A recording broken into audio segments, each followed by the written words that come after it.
So that's what I would just try to clean up the wording and try to match it up a little bit better with whatever the assessment is gonna ask them to do. Does that make sense? Yeah. Okay. And then so I'm gonna highlight, where is it? Okay, so like this one, I'm not too sure which one of our group members wrote that, but because I'm pretty sure that's just copied straight from the thing. Yeah, that was standard to me. The language sounds a little bit more like a standard. Okay, yeah. So what I would encourage you to do there is try to list out, try to include some of the cues that you're trying to get them to do. Now, if you're talking about game stage 3, right? So we're talking about some very specific concepts, and so I would, you need to be specific. So like number 3 in psychomotor is a better example where it says demonstrate the spacing and the down screen out of it. So, but even there, I think what the individual is going to do, like you want to be real specific. So let's talk this out a little bit. In that down screen, what do you want the individual to do? Okay. What do you want them to do? Talk me through it. If they're going to scream, how are they going to scream? You're teaching them the proper technique, right? Yeah, they would go down and scream. I mean, so like if I'm a guy, I'm screaming like this. Yeah. And we're all like this or whatever. So proper technique. Then there's also they have to stand in a particular way, not with their arms, but like when they go screen someone, where should they line up? You can put some, so like you take the midline of your body and you try to get in front of the midline of their body. So what you want to try to do is you want to try to be real specific with either the cue that you've taught or the behavior that you want from the individual. Maybe it could also be students will be able to demonstrate an appropriate screen above the block, whatever, in terms of the location of the floor. Those words are important as well. Okay. So again, just try to be very specific in terms of the behavior. Okay. So that to me seems a little. I would say number 2 seems more in line with like a game stage 2 objective. Mm-hmm. Yeah. Yeah, that's what I thought too. So just kind of reword it. And then I'm sorry. Go ahead. Yeah, no, go for it. I was going to say, should I be more specific in my psychomotor objective? The psychomotor objective number 1, demonstrate a backdoor cut. Like exactly where they're going to demonstrate a backdoor cut and a flash. So the more information, the better, right? That it doesn't hurt you. And so like in the backdoor cut, it is important to know how to do it, but it is also important to know where to go, right? So you backdoor also cut to the basket, a flash in support or something like that would make this objective stronger. Yeah, so like for example, Anthony, in like a backdoor cut, what helps create the backdoor cut? Over pursue. Yeah, so the defensive over pursuit. So, but also you fake, right? You make a fake because of the pursuit, and then so you might even say students will be able to demonstrate the use of a fake in combination with a backdoor cut, and kind of word it out a little bit more descriptive. But also, like for me, the formations are good, but also I think,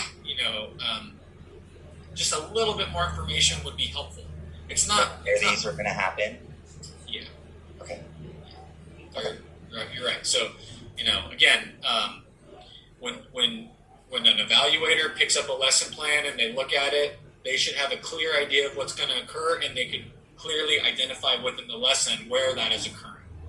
So, that's the hard part of writing objectives for someone else. You kind of have in your own mind an idea of how it's going to all go. I don't have that same clear picture, so that's where the objectives just need to really you need to make sure that the objectives clearly spell that out. Okay. Yeah, it's definitely not wrong. You're in the right track. I think it could be even better. Okay, sounds good. Yeah.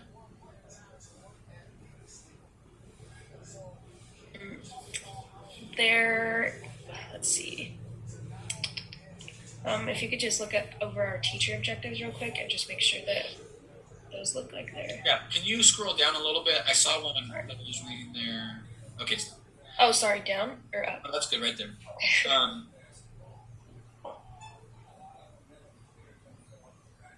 Okay, so I'm looking at the affective. Students will be able to assume leadership roles based on ball location by instructing others to perform offensive tactics, such as backdoor cut towards the basket and flash cut for support at least one time. So that is definitely, it's. I like a lot of the information in there. I would say. So when I read it, I'm trying to think, assume leadership roles. So based on ball location. So what are we talking about there? Leadership roles. What I'm trying to say is, if the ball goes out to the wing, okay, that person has the ball, all the attention's kind of on them, so they can instruct people, hey, either backdoor cut or come support me, some sort of command situation where they're in a position to instruct somebody else. Okay. So, to me, so I would reword that a little bit. The way that you explained it makes me think it's more cognitive. So I would really focus in on the behavior within that objective. So, so you mentioned communication, but, understanding a backdoor cut is not, you don't say to someone, do a backdoor cut. Right. So it's all nonverbal communication based off of, quick understanding. So I would revisit that one a little bit, and I think the idea of leadership roles is great, but I would want you to spell that out a little bit. So, number 2, students will be able to encourage others to be supportive and inclusive of all levels in basketball. So, I would say something, I would just expand upon that a little bit. Students will be able to encourage others or provide others with, words of encouragement such as, and then try to spell out the ones that you're going to drive home. Again, if I watch the lesson, I want to see you as teachers creating environments where students do the objectives, right? So, just try to think through that a little. And then let's look at the last one there, number 3. Students will be able to analyze and evaluate feedback from proprioception from others and from the performance of complex motor activities to improve. So that one is actually... it seems like a cognitive state. So, again, the high school is tricky because they put all of the domains into one. And so I think, what you're wanting to do there is, it sounds like what you want them to do is be able to work in groups in some way, shape, or form. So, and you want them to work in groups in terms of some sort of peer evaluation, which is fine. I think that's a really good activity. But for the affective domain, what we want to do is we don't want to make it about the actual content on the form. We want to make it about the behaviors that are important within the group members. So active listening skills, right? Students will be able to demonstrate active listening skills when communicating with each other through a peer evaluation, blah, blah, blah, blah. So it's more about the behavior of the individual in relation to the domain instead of the actual content on the form, which to me, that one sounds a little bit more like the content on the form, analyze and evaluate, right? So that's where I would say maybe, think about modifying that a little bit. But I think it's a great start, and by just putting it out there like that, it helps me give you a little bit of feedback. Yeah. Let me take a look at the teacher objectives. Hey, can I step in really quick? And I apologize. I know it's your project, guys, but I just remembered. I think it was you last year. I don't remember if it was Dr. Kitchen, but I think you both were saying this. And I remember that as the best thing when writing objectives. How are you going to assess it? It has to be written in a way that you can tell did they do it or didn't they do it. And if it's too general, that it's kind of up to somebody. Thinking maybe they did or didn't, then it should be. That's at least how I understood it. Would you say so? Yeah, for sure. I think all the objectives need to be observable and attainable, and some of these are. It's not that some of these aren't. Some of these are, but they're written in a way that sometimes you just have to kind of go back and look through it and make sure that it's within the context of the domain. And then it's also very clear, and it's hard to write good objectives. It's very hard, especially when you're writing an objective for someone else to evaluate. So that is true, but I also am of the camp I don't like quantitative objectives. So I don't like things that say something like students will be able to encourage others 7 out of 10 times. To me, those are just not good benchmarks to put in, even though some of the objectives talk about that. So, we definitely want them to be able to be assessed, but I think it goes a little deeper than that in this case, where we're just trying to wordsmith it a little bit to help with that clarity. And that's the big thing, is that we just want to make sure that they're clear and not clear, and this is what I would encourage everyone to do. I can't tell how many people are listening right now, but what I would encourage all of you to do is, read through these together and make sure that you're in consensus upon what is being asked. And if Katie and I are in a group and I read it and Katie says, okay, this is what I'm hearing, and then I say, actually, no, that's not what I'm saying, then we got to figure out a way to make sure that we're, on the same page. So. Gotcha. Yeah, and I think two of the people in our group don't really have a lot of experience with the objectives, especially the way that you like to have them written. So yeah, this feedback is just good, just so we can tell them. Yeah, let's look at the teachers one. Teachers will display effective communication by speaking with ample volume. Okay, that sounds fine.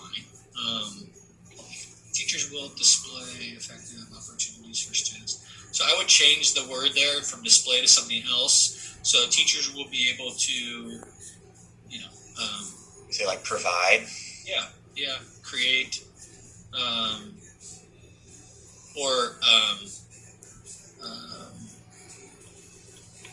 So I like that one, but again, I would go a little bit deeper to a more measurable behavior. So, effective opportunities for students of all abilities to complete the outlined skills.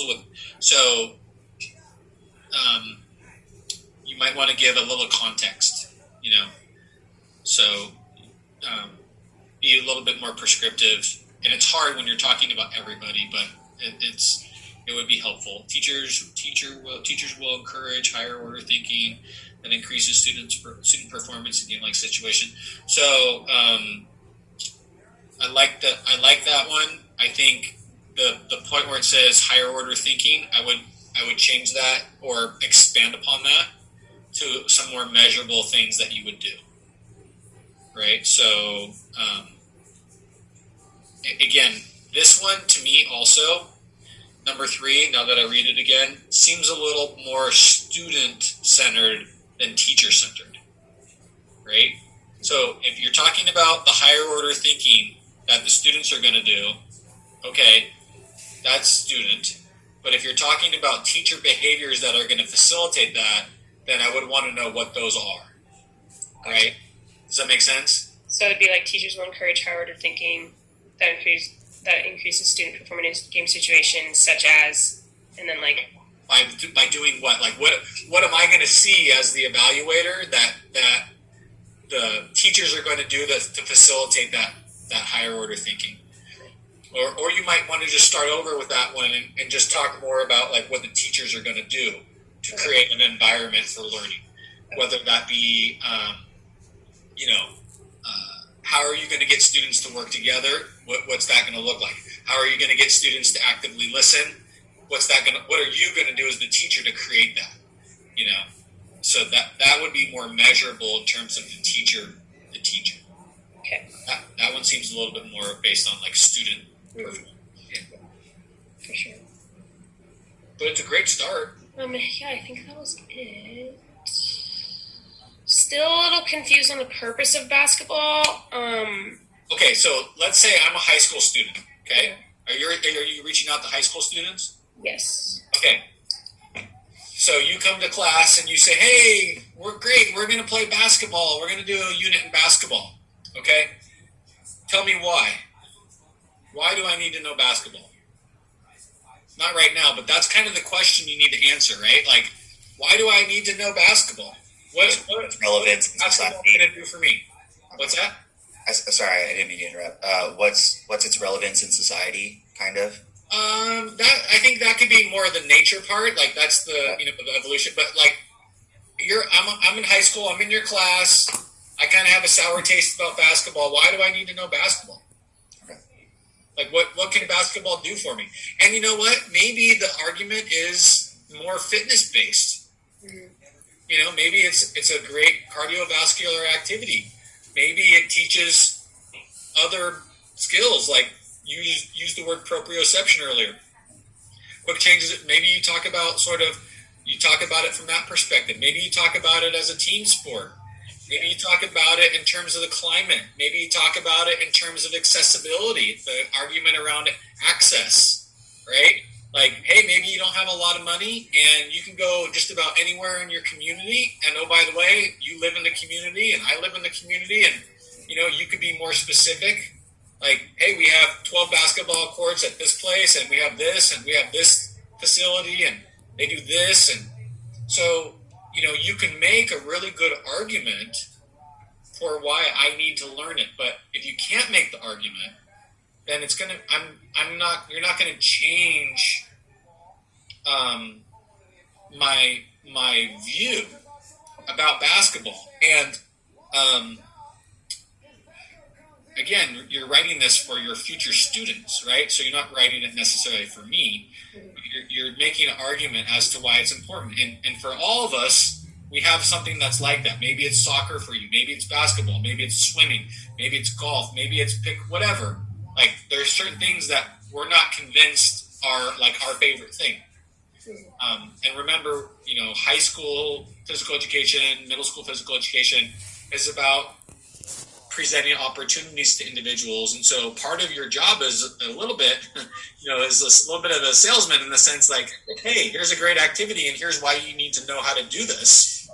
And, basketball is a great lifetime activity. That you can make that argument as well. So that's what the purpose is, and I always try to say, like, think of how you're going to make that argument to kiddos, especially kids that maybe think that they have already made up their mind about basketball. Yeah. Okay, cool. Does that help? Yeah. Thank you. The other thing for purpose is, maybe what you could do is just speak to opportunities in the community. And, you could speak of your own communities, or you could all pick one person and say, hey, we're going to talk about Sacramento or Roseville or Elk Grove or, wherever you all want to speak to. You can just talk about it from that perspective as a collective. But that's what I like to say with purpose. Yeah. Okay. Cool. That is all I have for now until next class. I'm sure I'll keep you. You screw up on the lesson plan. I was just going to make a mention of one other thing. Yeah. Where you moved the document up a little bit. Yeah. That's the other way. I'm sorry, down. Oh, sorry. So when you get to this portion of your plan, your task progression, yes, feel free to change the orientation on that. Okay. So that you can, if you can make it landscape, you'll get more paper to work with. Okay. Because I know these columns are very narrow. Does that make sense? Mm-hmm. I think this is Google. This is Google Doc. Yeah, so I think it might not be possible in there because I know formatting is an issue, but Yeah. if you figure that out, it might make life a little easier. And you can definitely manipulate the margins of the table to get more out of your white piece of paper. Okay. And if it's really hard to do, then another suggestion would be to put all of the content except for this table in one portion of a document, and then put the task progression somewhere else. Okay. That would allow for more room on a white piece of paper. Gotcha. So I'm fine with that too. Like, it doesn't have to maintain this orientation. Okay. That helps. Dr. Tacla, I have one more quick question, actually. So, how would you recommend doing variations for game stage 3 stuff? Okay. I've been trying to tackle this for, I mean, it's not, they're not skill, like it's somewhat of a skill. Yeah. So, but not physical skill. Yeah. Okay. So, what I would say, and these are some examples that I've done before in my own teaching, and I've done in other classes. So, I like the idea of, for variations, for like a progression to think of, and you can decide how that would work within yours. Definitely the use of pennies, so like different colored jerseys, Okay. right? To indicate individuals on the floor. Cold defense, which is just like someone standing there being a placeholder. Warm defense, hot defense, warm offense against the cold defense. So the speed at which people move to develop an understanding. Okay. A cold defense can also be like a compliant defense. So like you're trying to teach the backdoor cut and the person keeps stealing the ball, right? That gets annoying because you're trying to teach the skill of the backdoor cut. So you would say to the individual, okay, I want you to overplay the fake, So you could be a little prescriptive with how people move. Those could be variations to help with space. You could change the size of the equipment if that would help. You could change all different kinds of things in terms of the equipment and space. So, but usually within game stage 3, we're talking about the way in which individuals either defend or move through the incremental learning activities, and that's usually a great way. And an easy way, based on the limitations that you have being on the court, of doing that. Okay. Thank you. Yeah, all I can think of was like, okay, maybe just try to focus specifically on the wing aspect and what's happening up top and kind of separating them. Yeah. And I was having trouble. And depending on what you're doing, like in class when I teach basketball, I actually borrow the self-defense pads. And so like when I'm teaching low post moves, I'll get someone with a pad and push on their back while they kind of feel pressure. And then like a variation would be, okay, for the activity, let's say we're teaching, are you familiar with the drop step on the low post? How to do that? Not by name, but Okay. probably like if I saw it, yeah. So like let's say someone's going to do a move on the low post, like a low post move, right? And so a variation would be, okay, you do the move, but a harder variation would be you do the move based on where pressure comes from. So my defense gives pressure on the right, you do the move this way. If pressure comes from the left, you do it this way. So that's a harder variation than just doing the move with like a cold defender. So think of how you can use people. Think of how you can use pressure to help create environments of understanding. Because ultimately, we want them to get them to do things in game stage 3 at game speed, but we're not going to teach it at game speed. So we have to somehow connect those two dots. And that's where the variations come in. Okay. Right? So, and if you watch good basketball practice, maybe they have like people with brooms so they can't throw over the top for swing passes. And there's all kinds of fun stuff that you can do to get creative. Okay. Yeah. Sounds good. Yeah. Thank you very much. Sure. Yeah, that was super helpful. Okay. Relay all the information. Okay. Well, I hope you feel better, Katie. Thank you. I appreciate it. Can you stop sharing your screen in case some other people are here and I can reach out to them? Okay. All right. See y'all. All right. Thank you so much. Bye.